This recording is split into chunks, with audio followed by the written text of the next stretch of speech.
Hello everyone.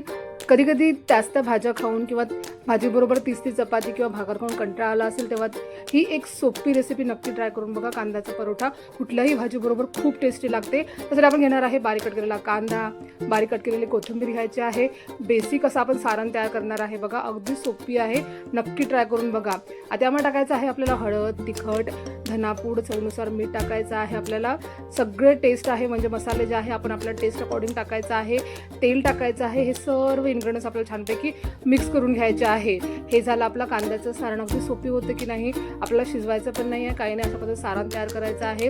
आणि आपण जसं चपातीला कणिक मळतो ना तशी आपल्याला कणिक मळून घ्यायची आहे. अगदी सोपी रेसिपी आहे.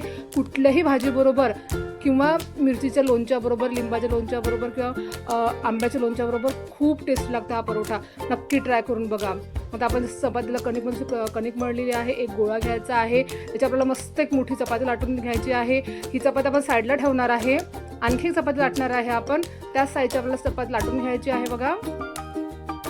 अगदी सोपी रेसिपी आहे. हा परोठा केला निवळ तुम्ही लोणच्या बरोबर जरी खाल्ला ना गरमागरम तरी खूप स्वादिष्ट लागतो.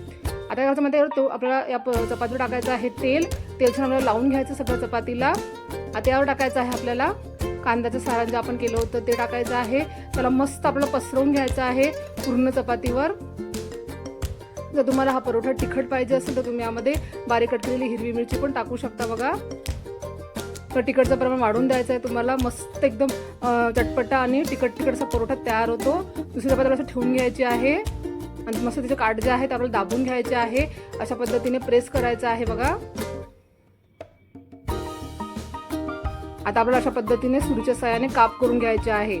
अलगद करायचे आहे. कांदा आहे तर चपाती फाटू शकते, त्यामुळे आपल्याला अलगद हलक्या हाताने आपल्याला अशा पद्धतीने काप करायचा आहे. जी छोटी साईज आहे ती आपल्याला अशा पद्धतीने गोल करायची, राऊंड करून घ्यायचा आहे.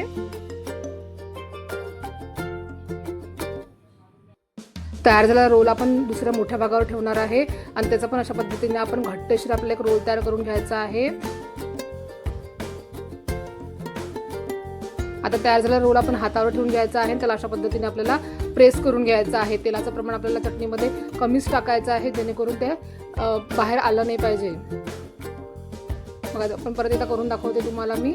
अशा पद्धतीने आपल्याला रोल तयार करून घ्यायचा आहे. हातावर ठेवून अशा पद्धतीने आपल्याला प्रेस करून घ्यायचं आहे.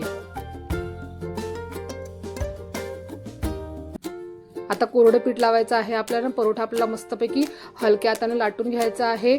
यामध्ये आपण कांदा टाकला आहे तर आपला परोठा फाटू शकतो, त्यामुळे आपल्याला हलक्या हाताने लाटून घ्यायचं आहे. बघा अशा पद्धतीने आपण परोठा तयार केलेला आहे.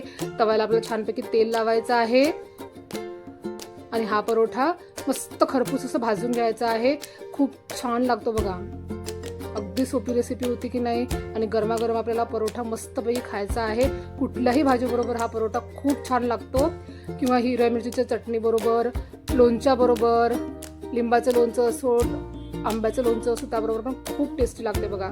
मस्त खरपूस असा आपला परोठा तयार झालेला आहे. किंवा तुम्ही यावर तेल जरी टाकून खाल्लं ना तरी पण हा परोठा खूप छान लागतो. कधी कधी काय होतं आपल्याकडे एखाद्या वेळी भाजी कमी पडते ना, त्यावेळी हा परोठा नक्की ट्राय करून बघा.